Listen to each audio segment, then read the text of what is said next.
ప్రభువైన యేసుక్రీస్తు నామములో మీకు అందరికీ శుభములు, వందనాలు తెలియజేస్తున్నాను. మిమ్మల్ని అందరినీ ప్రేమతో ప్రార్థనా పోరాటానికి ఆహ్వానిస్తున్నాను.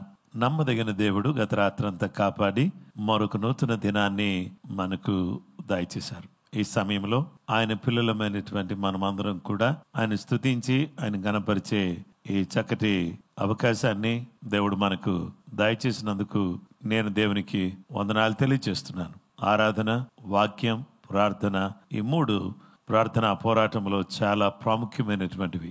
అయితే మనమందరం కూడా ఇప్పుడు ప్రభు గొప్ప నామాన్ని ఆరాధన చేద్దాం. ఆ తర్వాత దేవుని వాక్యం విందాం. ప్రార్థనతో మనము ఈ కార్యక్రమంలో ముందుకు సాగుదాం. ఈ సమయంలో మనమందరం కూడా చిన్న ప్రార్థన చేద్దాం. మా సృష్టికర్తమైన దేవా, పరిశుద్ధుడా, మరొక నూతన దినాన్ని మాకు మీరు దయచేసినందుకు మీకు కృతజ్ఞతలు, వందనాలు. ఈరోజు మేము ఉత్సహించి సంతోషించటానికి, నిన్ను ఆరాధించటానికి, నీ వాక్యం ధ్యానించి ప్రార్థించటానికి కృప మా అందరికీ దయచేయమని యేసుక్రీస్తు ఘనమైన పరిశుద్ధ నామములో ప్రార్థించి వేడుకొనుచున్నాం తండ్రి, ఆమేన్.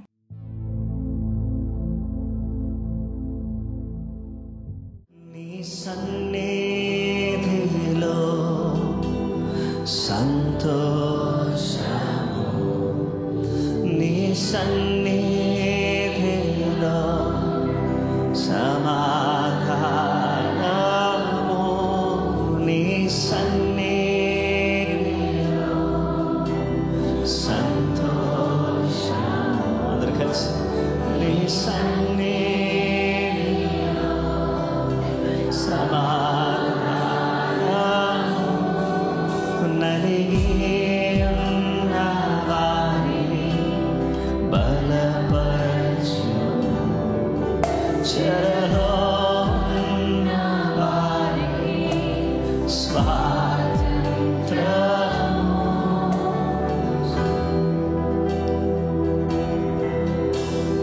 యేసయ్యా, యేసయ్యా, యేసయ్యా, యేసయ్యా, యేసయ్యా, యేసయ్యా. సన్నిధిలో, నీ సన్నిధిలో సంతోషము, నీ సన్నిధిలో సమాధానము, నలిగి ఉన్న వారిని బలపరచును, చెరలో ఉన్న వారికి స్వాతంత్రము. యేసయ్యా, యేసయ్యా, యేసయ్యా, యేసయ్యా, యేసయ్యా, యేసయ్యా, యేసయ్యా, యేసయ్యా, యేసయ్యా, యేసయ్యా,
సంగమంజరాలో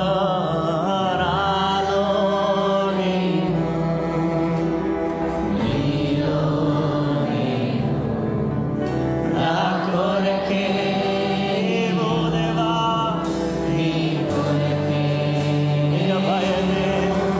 ఇక భయమే లేదు దిగులే నీ సన్నిధిలో నీ సన్నిధిలో నేనుంటే బిగ్గరగా దేవా ఇక భయమే లేదు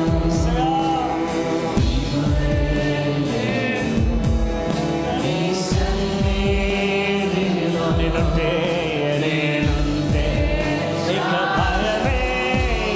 భయమే లేదు దిగులే నీ సన్నిధిలో దేవా నీ సన్నిధిలో నేనుంటే చాలయ్యా ఓ రామా ఇక భయమే లేదు లేదు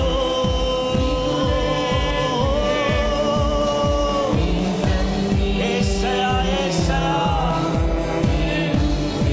సంగమందరూ చేతులు పైకెత్తి యేసయ్యా యేసయ్యా యేసయ్యా యేసయ్యా యేసయ్యా యేసయ్యా యేసయ్యా యేసయ్యా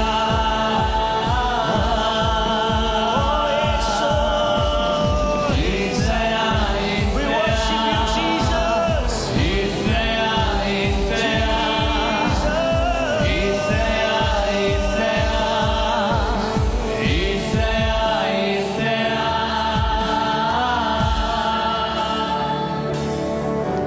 నీ సన్నిధిలో సంతోషము నీ సన్నిధిలో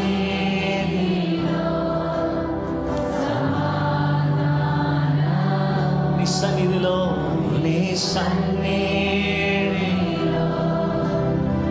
సంతోషం యేసయ్యా నీ సన్నిధిలో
ప్రియమైన వారలారా, ఇంతవరకు దేవుని ఆరాధించే చక్కటి అవకాశాన్ని దేవుడు మనకందరికీ దయచేశాడు. అందును బట్టి దేవునికి స్తోత్రం. ఈ సమయంలో దేవుని వాక్యాన్ని మనము ధ్యానం చేద్దాం. ఈరోజు మన ధ్యానాంశము కపెర్నహూములో యేసు కపెర్నహూములో ఉన్నప్పుడు జరిగిన కొన్ని విషయాలు మనం ధ్యానం చేద్దాం.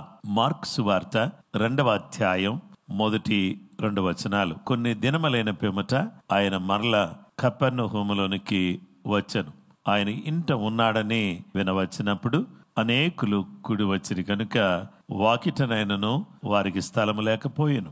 ఆయన వారికి వాక్యము బోధించుచుండగా, దేవుని బిడ్డలారా, యేసు క్రీస్తు ప్రభువారు గలిలయ సముద్రానికి కొంచెం చేరువుగా దగ్గరగా ఉన్నటువంటి భూభాగములో ఉన్నటువంటి ఈ యొక్క కపెర్నహూము అనే ఈ ప్రాంతంలో యేసుక్రీస్తు ప్రభువారు ఎన్నో అద్భుతాలు, ఎన్నో గొప్ప కార్యాలు చేశాడు. అక్కడ ఆయనకి చాలా ప్రియమైన వ్యక్తులు ఉన్నటువంటి స్థలంగా ఈ యొక్క కపెర్నహూము మనకు కనబడుతూ ఉంది. అయితే నా ప్రియ సహోదరి సహోదరులారా, యేసు కపెర్నహూములో ఎక్కడున్నాడు అనంటే Jesus is in the house. ఇంటిలో ఉన్న యేసు ఎక్కడున్నాడంటే కపెర్నహూములో ఇంటిలో ఉన్నాడు. ఆ ఇంటిలో ఉన్నాడని ఆ ప్రాంతంలో అందరికీ వినవచ్చినప్పుడు అనేకులు కూడి వచ్చారు. ఆ వాకిటి కూడా ఎవరికి స్థలం లేనంత విస్తారమైన ప్రజలందరూ కూడా వచ్చి యేసుక్రీస్తు ప్రభువారు ఉన్న ఆ ఇంటి చుట్టూ కూడా గుమిగూడారు. అనేకులు అక్కడికి కూడి వచ్చారు. వాకిటి కూడా వారికి స్థలం లేదు. యేసు ప్రభువారు ఇంటిలో ఉన్నాడు. ఇంటిలో ఉన్న యేసు ఆయన ఏం చేస్తున్నాడంటే రెండవదిగా ఆయన బోధించుచున్నాడు. బోధించుచున్న Yesu, Jesus is teaching. Yesu బోధించుచున్నాడు. We can see Jesus who is in Capernaum, who is in the house, and he was teaching to the people who are in the house. ఆ ఇంట్లో ఉన్న వాళ్ళకి యేసయ్య వాక్యాన్ని బోధిస్తా ఉన్నాడు. అయితే యేసుక్రీస్తు ప్రభువారు ఆ వాక్యాన్ని బోధిస్తున్నటువంటి సమయంలో అనేక మంది యేసుక్రీస్తు ప్రభువారి బోధను ఆ ఇంట్లో ఉన్న వాళ్ళు వింటున్నారు. సాధారణంగా ఎక్కువ మంది జనం వచ్చి చేశారు అంటే యూజువల్ గా ఇంట్లో ఉన్న యేసు బయటకు వచ్చి వాళ్ళందరితో మాట్లాడాలి. కానీ ఎందుకో గాని ఆ ఇంటిలో ఉన్న వాళ్ళకి విశిష్టమైన, అద్భుతమైన, ఉన్నతమైన వాక్యాన్ని బోధిస్తున్నాడు. అవును, నిజమే. ఈ రోజు యేసుక్రీస్తు ప్రభువారు ఆయన బోధించాలి అనంటే ఏం బోధిస్తాడు తెలుసా? దైవరాజ్యాన్ని గురించి బోధిస్తాడు, మారు మనసును గురించి బోధిస్తాడు. ఆ తర్వాత పాప క్షమాపణ నిమిత్తం ప్రతి వారు బాప్తీసం తీసుకోవాలని బోధిస్తాడు. సహవాసములో ఉండాలని బోధిస్తాడు. పరిశుద్ధంగా జీవించాలని బోధిస్తాడు. యథార్థంగా బ్రతకాలని ఆయన బోధిస్తాడు. ఆయన బోధ ఎంతో గొప్పది, అధికారం కలిగింది. అలాగే దైవరాజ్య సత్యాలతోనూ విషయాలతోనూ గూఢమైన అర్థాలతోనూ నిండినటువంటిది ఆయన బోధ. అయితే ఈ కపెర్నహూములో ఉన్న యేసు మూడవదిగా ఏం చేస్తున్నాడంటే చూచుచున్న Yesu, watching Jesus. Jesus was watching the people who are dropping someone from the roof. ఒక వ్యక్తిని ఆ యొక్క ఇంటి కప్పు సందు చేసి దాని మీద నుంచి యేసు కూర్చున్న దగ్గరికి దింపేశారు. అది యేసు ప్రభువారు వారి విశ్వాసాన్ని చూచాడు. దింపబడిన వ్యక్తి పాపాన్ని చూశాడు. అతనికి స్వస్థత కావాలంటే ఏం జరగాలో అనేది యేసు ప్రభువారు చెప్పారు. ఇక్కడ గమనించండి, వారి విశ్వాసం చూచిన యేసు ఈ వ్యక్తితో అన్నాడు, నీ పాపములు క్షమింపబడి ఉన్నవి అని చెప్పాడు. వారిని చూశాడు, దించబడిన వాడి యొక్క స్థితిని చూశాడు. రోగంతో వస్తే పాపం క్షమించబడుతుంది అని చెప్తున్నాడే అని అనుకుంటున్నారు. అవును, నిజమే.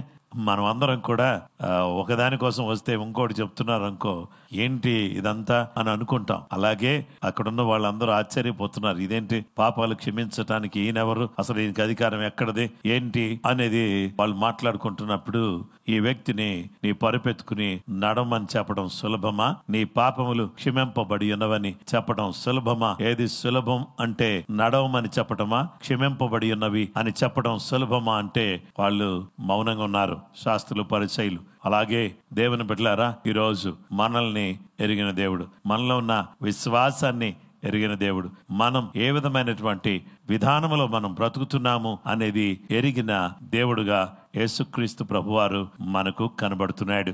వారి విశ్వాసాన్ని చూచి, కుమారుడా నీ పాపములు క్షమింపబడి ఉన్నవి. స్వస్థత నీ జీవితంలో ప్రవేశించడానికి పాపాలు క్షమింపబడ్డం, ఆ తర్వాత పాపాలు క్షమింపబడిన తదుపరి పక్షవాయువు కలిగినటువంటి వాడు యేసయ్య చెప్పిన మాట బట్టి అతను పరిపెత్తుకుని నడిచినట్లుగా దేవుని వాక్యంలో మనం చూస్తున్నాం. నాలుగవది, క్షమించుచున్న యేసు కపెర్నహూములో కనబడుతున్నాడు. యేసు ఇంటిలో ఉన్నాడు. రెండవదిగా యేసుక్రీస్తు ప్రభువారు కపెర్నహూములో ఇంటిలో ఉన్నాడు, బోధిస్తున్నాడు, చూస్తున్నాడు, ఆ తరువాత క్షమించుచున్నాడు. క్షమించుచున్న యేసు ఆ ఇంట్లో మనకి స్పష్టంగా కనబడుతున్నాడు. అలాగే దేవుని వాక్యాన్ని మనం గమనించినట్లయితే యేసుక్రీస్తు ప్రభువారు పాపములను క్షమించటానికి భూమి మీద అధికారం కలిగినటువంటి వాడు. దేవుని బిడ్డలారా, అధికారం, శక్తి, ప్రభావం కలిగినటువంటి వాడిగా యేసు కనబడుతున్నాడు. ఇక 5వదిగా స్వస్థపరిచే యేసు ఈ యొక్క ఇంటిలో మనకు కనబడుతున్నాడు. చాలా కాలంగా పక్షవాయువుతో బాధపడుతున్న వాడిని యేసయ్య బాగు చేశాడు. అవును, నిజమే. ఈ రోజు యేసు క్రీస్తు ప్రభువారు ఆయన నీవు లేచి నీ పరుపెత్తుకుని ఇంటికి పొమ్మని అతనితో చెప్పాడు. అలా చెప్పినప్పుడు తక్షణమే వాడు లేచి పరుపెత్తుకుని వారందరూ ఎదుట నడిచిపోయాను. కనుక వారందరూ విభ్రాంతి నుండి మనం ఇలాంటి కార్యాలు ఎన్నడూ చూడలేదని వాళ్ళు చెప్పుకుని దేవుని మహిమపరిచారు. కాబట్టి ఇక్కడ 6వ విషయం ఏంటంటే, యేసుక్రీస్తు ప్రభువారు మహిమ పరచబడినటువంటి స్థలం కపెర్నహూం. దేవుని బిడ్డలారా, కపెర్నహూములో ఉన్న యేసు ఏం చేస్తున్నాడు? మొదటిగా ఇంటిలో ఉన్నాడు, 2వదిగా బోధిస్తున్నాడు, 3వదిగా చూస్తున్నాడు, 4వదిగా క్షమిస్తున్నాడు, 5వదిగా స్వస్థపరుస్తున్నాడు, 6వదిగా మహిమ పరచబడుతున్నాడు. ఈ 6 విషయాలు కూడా మనం వింటున్నాం. యేసు ఇంటిలో ఉండాలి. యేసు చెప్పిన బోధను మనం వినాలి. యేసు చూస్తున్నాడు అనే విషయం ఎరిగిన వారమై ఉండాలి. పాపములను క్షమించేవాడు నా యేసు అని తెలుసుకోవాలి. స్వస్థపరిచేవాడు మన దేవుడు. ఆ తరువాత ఇలాంటి అద్భుత కార్యాలు చేసిన ఆయన్ని మనం మహిమ పరచాలని ఈ చక్కటి వాక్యం ద్వారా మనతో దేవుడు మాట్లాడుతున్నాడు. కనుక ఈ రోజు ఆనాడు కపెర్నహూములో ఉన్న యేసు ఈ రోజు నీ ఇంట్లో ఉండాలి అని కోరుకుంటున్నాడు. ఈ రోజు నీ హృదయంలో ఉండాలని కోరుతున్నాడు. గనుక ఆయన నీలో, నాలో, మనందరిలో ఉండాలని, మనకు బోధించాలని, మన విశ్వాసాన్ని చూడాలని, అలాగే మన పాపాలు క్షమించాలని, రోగములను స్వస్థపరచాలని, ఆయన తద్వారా మహిమపరచబడాలని కోరుతా ఉన్నాడు. అలాగూ జరగడానికి మీరందరూ కూడా ఇష్టపడితే నిశ్చయంగా కపెర్నహూములో ఉన్న యేసు మీ ఇంట్లో ఉంటాడు. ఇంట్లో ఏంటి? మన ఒంట్లో ఉంటాడు. ఆయన ఇంట్లో ఉన్నా, ఆయన ఒంట్లో ఉన్నా, ఆయన పట్టణములో ఉన్నా, ఆయన ఎక్కడున్నా మనకు జరిగేది ఏంటంటే మేలు జరుగుతుంది.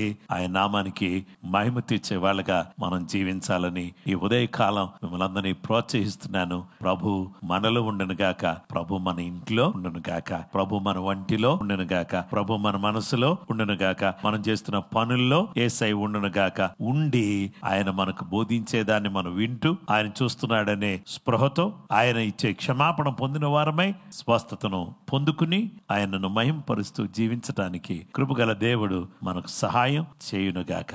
ప్రార్థన చేసుకుందాం.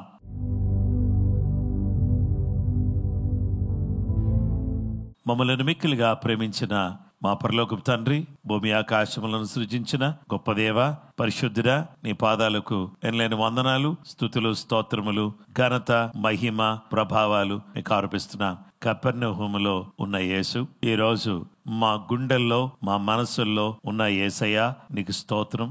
మా జీవితాల్లో, మా కుటుంబాల్లో మీరు ఉండి మమ్మలను బలపరిచి నీ కృప మాకు సమృద్ధిగా అనుగ్రహించి దీవించుమని ఈ ఉదయకాలం ఈ అద్భుతమైనటువంటి కార్యాన్ని గురించి నీ బిడ్డలమైన మేము వినగలుగుటకు సహాయం చేశారు. ఇంటిలో ఉండి మీరు బోధించే స్వరాన్ని వింటూ మీరు చూస్తున్నారని మేము గమనిస్తూ మీరిచ్చే క్షమాపణను పొందుకుని, మీరిచ్చే స్వస్థతను పొందుకుని, మీరిచ్చేటటువంటి అద్భుతమైనటువంటి ఆశీర్వాదాలు పొందుకుని మిమ్మల్ని మహిమపరిచే వారిగా బ్రతకడానికి కృప మా అందరికి దయచేయమని, ఎవరెవరు ఏ కష్టాల్లో ఉన్నా వారి కష్టాలన్నీ కూడా తీర్చి ఇప్పుడే యేసు నామములో స్వస్థత కలుగును గాక, ఇప్పుడే విడుదల కలుగును గాక, ఇప్పుడే అసాధారణమైన కార్యాలు బిడ్డల జీవితంలో జరుగును గాక, కృప కలుగును గాక. యేసు నామములో నీ బిడ్డలందరినీ ఆశీర్వదించండి. వారి కుటుంబాలను, వారి పిల్లలను, వారి రాకపోకల్లో మీరు తోడుగా ఉండి అందరినీ ఆశీర్వదించి దీవించాల్సిందని కోరుకుంటూ క్రీస్తు యేసు పరిశుద్ధ నామములో ప్రార్థించి